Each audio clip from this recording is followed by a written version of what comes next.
It's 9 a.m. when Bob Kelly lands in Bangkok, Thailand. The farm boy from Manitoba is an international traveler driven by his own mission. But it's not a glamorous mission. Bob Kelly is a Canadian salesman. He's 46 and a grade school dropout. He's been a waiter and a soldier. He got a delayed college degree and worked as a civil servant. Now, for the past 10 years, Bob Kelly has been fighting his way to the top of international trade dealing. And he's still fighting as president of his own company, INTEREMCO of Ottawa. Kelly puts deals together for Canadian businesses in foreign countries.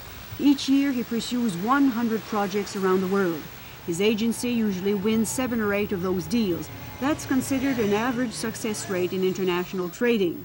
Bob Kelly is not rich, but he's not poor either. He's married and he has 2 children who don't see much of him.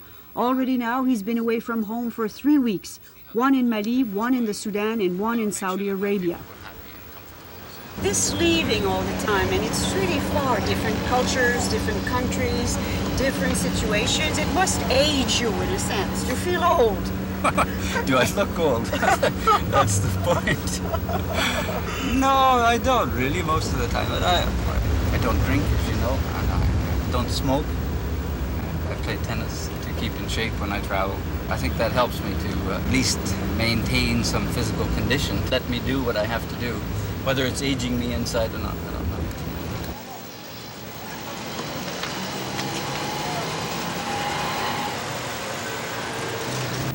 Bob Kelly is in Bangkok to bid for a huge distillery project. The Thai government is backing the multi-million-dollar liquor factory, and Canada's competitors for the project are already in town. Businessmen from Japan, Germany, Brazil, and England are here to negotiate with the support of their governments.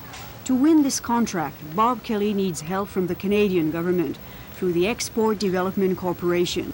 The EDC works to build markets for Canadian services and products. The Bangkok contract could go to Canada if the Export Development Corporation guarantees Thailand a loan at competitive interest rates. Our plan is to follow Bob Kelly through his delicate negotiations and to find out what drives him. He says he's at the hub of Canada's need to carve out a place in international markets. I don't think Canadians generally know at all how important exporting manufactured goods is to the future of our country. We either go that way or we continue just to produce wheat and sell it and produce, well, I was going to say fish, but in comparison to our fishing industry of 20 years ago, what have we got left? Lumber, potash. We can continue to pull things out of the ground and flog them around the world, but what's that going to make of us? Eventually, it's going to make us a third world country unless we industrialize more. We're dead in the water. Literally dead in the water unless we can now start putting Canadian goods and technology into the Thai and other markets the way they now want it. And that's different than what it was 10 years ago. Totally different. We don't have so much that they need now. Hello? Bob Kelly works night and day selling himself and his country's wares. The Thai project needs Canadian expertise in distillery equipment. Bob Kelly will put together a package deal to use as much Canadian design, engineering, technology, and equipment as possible, with the Export Development Corporation backing the financial arrangements. Okay, and it's the same driver. Kelly will meet with his Thai partners, Tim and Tang. Their big construction company would provide some building and equipment to keep Kelly's overall costs down.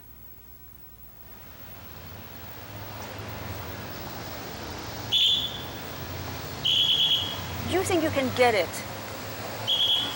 It seems that we have a good shot. Now they are going out to different countries, Germany, the Netherlands, England, the United States, and Canada, to get the engineering and the equipment that's required from abroad. Our ability to get it is going to depend upon how badly we bloody well want it. The engineers are arriving here in Bangkok today. I'll be meeting them later this afternoon. So there's that much interest. But at this point in time, it looks very good. It looks as if we are well on our way to making a competitive bid. Tim and Tang's factory just outside Bangkok employs more than 500 workers. Tim and Tang manage a part of the Uwithia construction empire. They are very young, qualified engineers who were educated in England. They've been molded for these high-caliber jobs since childhood. Tim builds his own steel-fabricated buildings out of scrap, pardon me.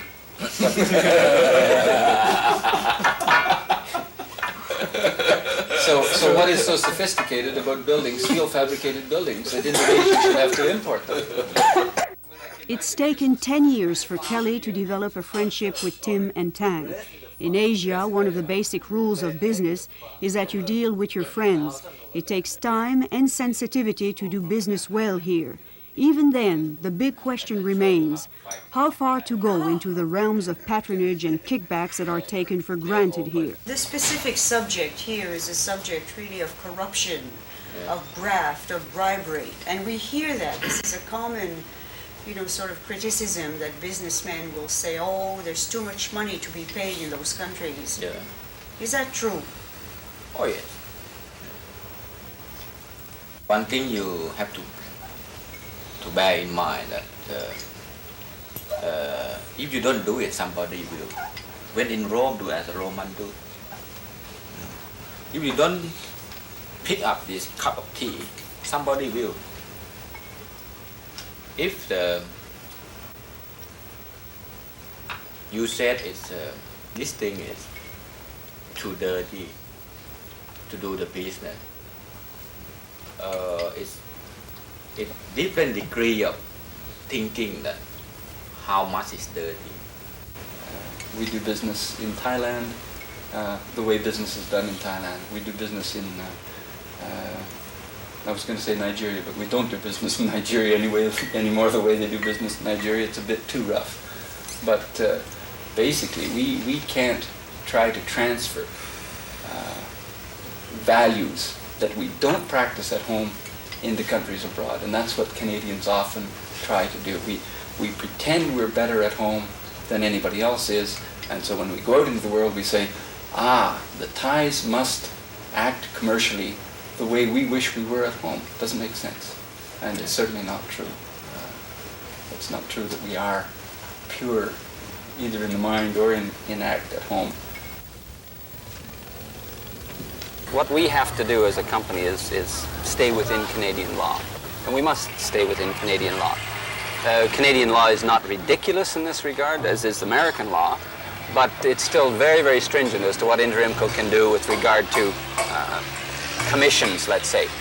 But we never deal directly in commercial terms with, or at least very rarely, with the end client in the countries in which we do business. We deal through representatives and through agents. And those representatives and agents, they charge us a commission. What they do with their commission is their business. You don't want to know. That's their problem. I don't mind if I know or don't know. As an individual, corporately I don't want to know. Legally I don't want to know, and officially I don't want to know. It's not my business. I'm paying them for doing the job of helping me to get this contract. They do business within the cultural, social, and economic climate of Thailand. They know how to do business in Thailand. I don't.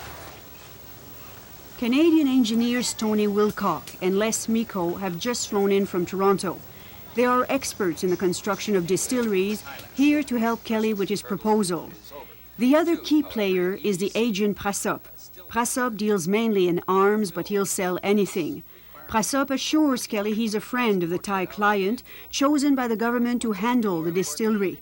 If Prasop can get the contract signed, he'll get 0.5% or 1% of the total project cost, and this is a $120 million project. Kelly is tense and impatient. Last night, his Ottawa office reported that the Thai client is not providing the guarantees which Canada's Export Development Corporation needs to give the go-ahead. We will lose the contract. We will lose the contract if we don't have a financing, a commitment of being able to provide the financing without necessarily developing and defining what the final terms of that financing are. You we'll told lose me it. that you want to act fast on Yes. this contract. Now, when do you need that commitment? Monday? Well, to be truthful, I said what we can say that we need it yesterday. Can you get it, Bob? When I talked with the office last night, they had been in touch with EDC, and EDC said yesterday morning, Ottawa time, Friday morning Ottawa time, that indeed they would phone the president of the Bangkok Bank and would follow up. Obviously, we can't do anything if the financing will not be arranged. We are preempted. Our trip is wasted, completely and utterly. However, I would like to throw in something else, because some other finances by other countries are available. Some contacts were made to us by other countries, okay, where they can arrange the financing faster than Canada, let's say, whether we would wish to join them. There? What keeps you with Well, Bob? I think we are Canadian. I think we are still hoping, despite everything, that the Canadian is going to come through. If we can't pull the Canadian package together, in the minute that I sense that we can't pull the Canadian package together, I'll say to Les, go with the Germans. Go with the Brazilians, because they've got the best technology. The Germans have already contacted them and said, hey, why are you just fooling around with the Canadian bid? We've been in on this thing for quite some time now. We've got all the good German technology, and we've got German financing, even before the Germans know what all is involved in this project. They've got the financing sewn up. Back at the hotel, the agent Prasop has left a message. Well, He's in arranged summary, a meeting for we're tonight having with the our number meeting 2 man today in the with distillery Supat. project. We'll be Does that covering mean the Kelly core has squeezed his man Prasop aspects enough of to the get project. action? Could The Prasop's connections to technical the design client and swing the engineering, deal? Bob the, Kelly has another dilemma. construction At the meeting tonight, he'll have to which we bluff covered from because here, he still can't the, guarantee the Export Development commercial Corporation's aspects. commitment. And we'll be putting him off on the financing until tomorrow. But what we need is the answer, some indication from EDC, good or bad, by 12 noon tomorrow your time. You'll have to call Miko or Prasop by 12 noon to give us your position. Okay. That's it then. Okay, bye.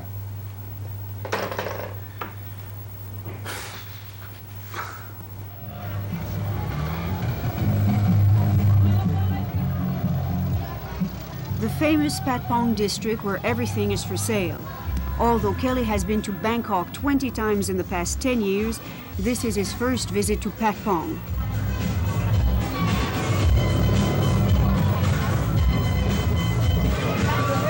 The meeting with the client, the number 2 man in the distillery project, is scheduled for a hotel here late at night. First, Kelly has dinner with the number 2 man Supap, his agent Prasop, and the Toronto engineers. Kelly wants to know how well his agent really knows the young multi-millionaire Supap. Can their relationship guarantee him a sale? Supap is reluctant to appear on camera, but finally agrees. And how strong are you on the committee? Will you push? Can you push this project to the committee? Can you say we have all the elements and I this is think good? that's your question is very confidential for me to You cannot answer, you mean? yeah. If we're good enough, you'll push us. Is that okay? If we're good enough and we've got a good, if we've got Right. enough If we are the financing, best, you'll Why push not, us. right? Anything that's the best, the cheapest, you do The it. best one, the cheapest one, and the what you call the most practical Yes. and the good financial terms and everything. Are you sure you can bring the proposition together to Supap? Look, if the Canadian technology is that's very, very good, and with the good financial assistance from the government of Canada, I think we can miss it. Above all, don't let them say no to I anything. see. Kelly is pleased with his own performance. He thinks he's convinced the number 2 man that he can deliver the package deal. He's also managed to avoid specific questions about Canadian financing. The agent Prasop is proud of his own lobbying. He senses a win and he's already celebrating. He sees himself as the bridge between his country's businessmen and foreign interests. Why does Bob Kelly need you? He doesn't need me. Could he get the contract without you? Yeah, he can. But he doesn't know them. Because you're a friend of Supap, you can get the contract. It doesn't mean that way.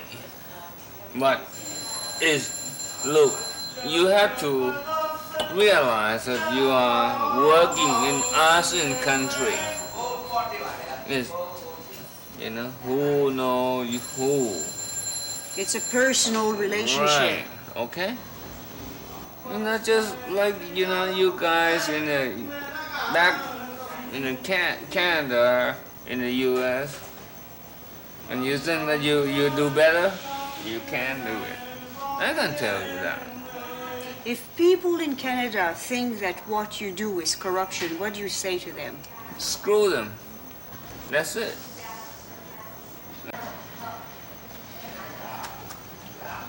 Just to be exact. I don't give a damn. Look, Canadian, American, Indian, they're corrupt. There's nothing more Kelly can do about the distillery project but stand by while the Canadian engineers drop specifications.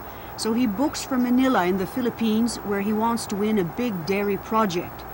Canada doesn't trade much with the Philippines. The Marcos regime has an untried relationship with Canada. But Bob Kelly feels he may have the inside track on the dairy project because he knows both the minister and the deputy minister of agriculture. His friends at the ministry lend him a helicopter to fly 350 kilometers north of Manila to the Cagayan Valley to see the feed mill that Kelly sold to the Philippines 5 years ago. Kelly has heard the feed mill has been criticized, by Canadians in fact. Specialists in the Cagayan Valley from the Canadian International Development Agency, CIDA, say the feed mill is too big and too complicated for local use. Kelly confronts the question, should a salesman worry about whether his product will work for his clients? Yes, and because it's sophisticated, there are many problems with it. Here you are, Bob Kelly, a salesman. We're met by Dr. Braid, who works for CIDA. We haven't used this equipment with the fine rice brand that they use here. Fine, you've got flow problems. But hell, I just showed you the flow problems. An idiot can see where they come from. Why is it done? You, Dr. Braid, you're a resident here. Why aren't you recommending some adaptation? Well, we did draw to the attention of the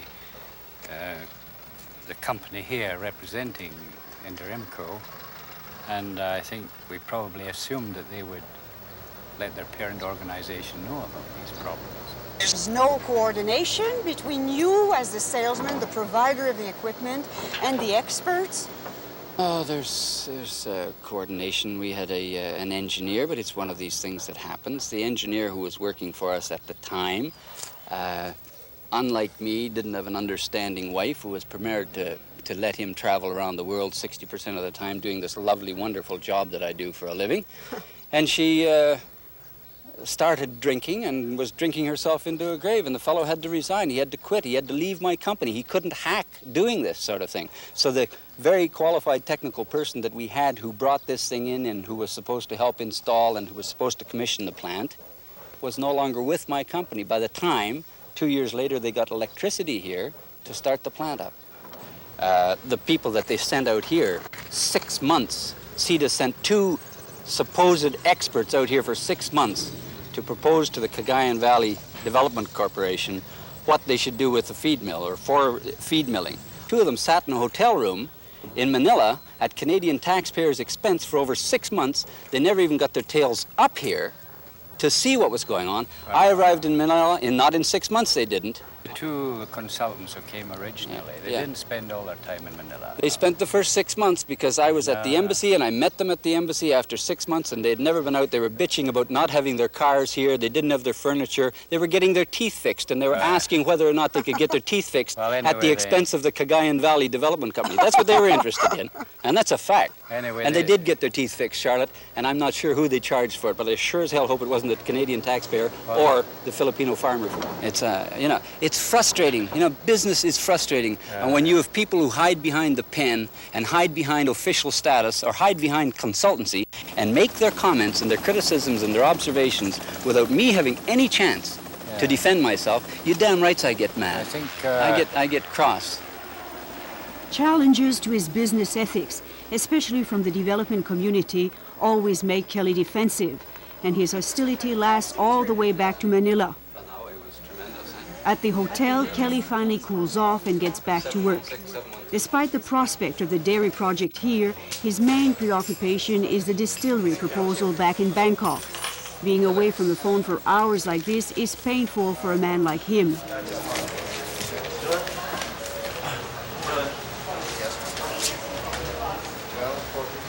Charlotte, EDC have come through in Thailand. I don't believe it. Yeah, they've telex yesterday. I don't believe it, Bob. No. So how much are you going to pay this guy Hassel? How much do you think I should pay? Well, I'm asking the question. Well, if he gets a contract signed, in that contract we'll have a specific commission for him. Could be 0.5%, could be 1%. If it's 1%, it's really $1 million. That's right. You pay him $1 million. Yeah. You know, Bob, I've been watching you for the past few days, and you don't smoke, and you don't drink, and you don't play around with women. How are we going to celebrate? Well, we can go to work. Start pursuing the Philippine Dairy Project now. That's what I've really got to do. Play tennis. I love to play tennis, you know. Kelly's tennis partner is Dr. Orlando Sakay, Deputy Minister of Agriculture and one of the Philippines' top tennis players. Orly, as he is known, is well respected in Manila. He told Kelly about the dairy project months ago. The idea took hold when Philippine President Marcos heard about the Cuban dairy industry, now flourishing mainly because of Canadian Holstein cows. The president has asked Canada for Holsteins and a $6 million grant to equip 3 genetic farms near Manila. If Kelly gets this contract, he would do very well as the agent to supply cows, farm buildings, equipment. But in the political climate of the Philippines, the deputy minister's influence is not totally certain. The agriculture minister himself, Arturo Tanco, is also Kelly's friend. The minister is a terrific contact, but how much clout does he really have? He's a Marcos man, but not very well liked by the president's influential wife, Imelda Marcos. The first lady disapproves of Tanco's flamboyant style. The political rumor mill suggests the minister and his deputy could lose their influence. For Bob Kelly, 7 years of cultivating 2 top contacts in the Philippines could be swept away. Look, we import, officially they say, 98% of our milk. I think it's more like 100% of our milk. I, of course, do not include milk coming from ladies' very attractive breasts, okay? I'm excluding that, but excluding that, I would say 98% of the milk is brought in. And this is not a very healthy situation, if you'll forgive the pun.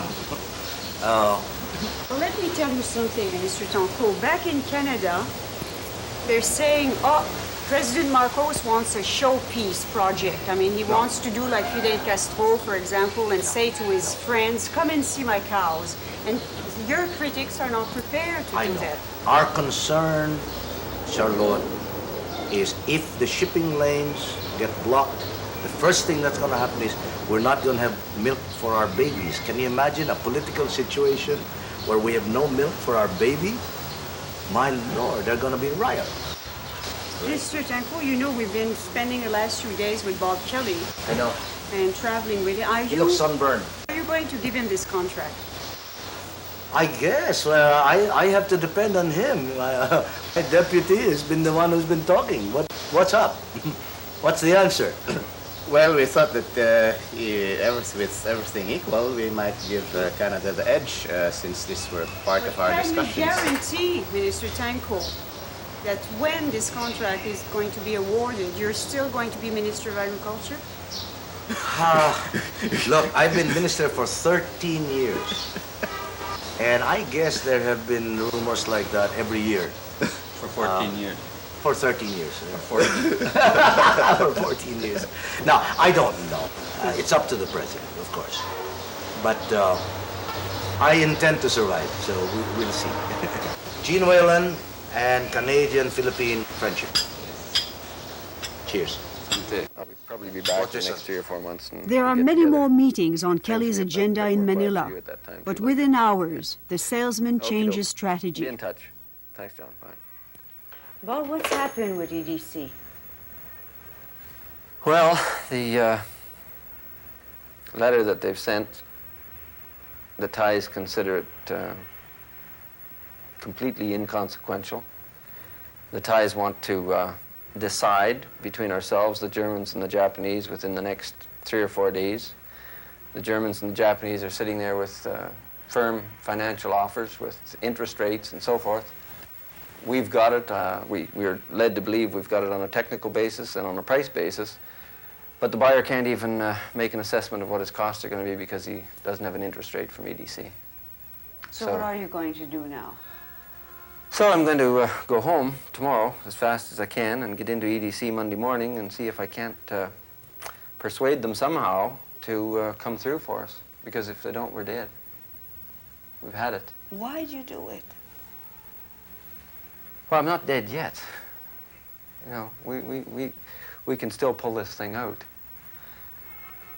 And if we don't win that one, then, you know, we'll go to work on the PDC one here and start up the hydro one in Thailand and go from one to the other until we get the 1 out of 10. You're tired, aren't you? Yeah, a bit. But it's been a long trip, month. Time to go home. Direct.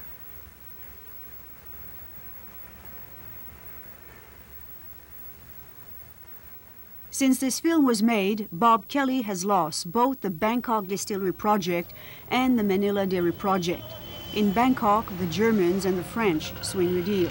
In retrospect, Kelly is reluctant to blame the Export Development Corporation. The failure to get fast Canadian financing may not have sabotaged the Bangkok bid. There are other complex factors at work in world trade. But the experience shows Canada must be more aggressive to compete internationally. For the Bangkok project, Kelly spent $23,000 and 44 man-days. In the Philippines, the Minister of Agriculture and his deputy are no longer in charge of the dairy division, and Canada is balking at extending grants to Manila.